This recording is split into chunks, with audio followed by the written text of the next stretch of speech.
बुलढाणामध्ये कपाशी बियाणं मिळत नसल्यानं शेतकरी संतापलेला आहे। उदय टॉकीज परिसरामध्ये शेतकऱ्यांना रास्ता रोको केलेला आहे। सकाळी 6 वाजल्यापासून शेतकरी लाईनमध्ये उभा आहे। अकोला शहरातील सगळ्याच कृषी केंद्र ही बंद आहे। घटनास्थळी पोलिसांचा चोख बंदोबस्त तैनात करण्यात आलेला आहे।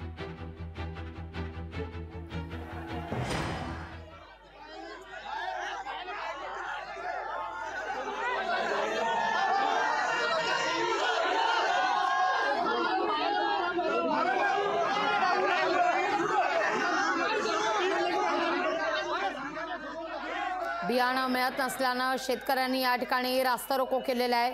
अकोल्यातल्या उदय टॉकीजचा सगळा परिसर सकाळी 6 वाजल्यापासून मोठ्या संख्येने शेतकरी त्या ठिकाणी एकवटलेले होते।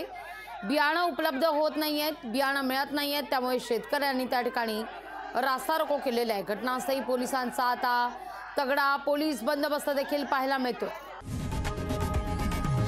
लोकशाही मराठी ऐका, पहा, जागरूक रहा।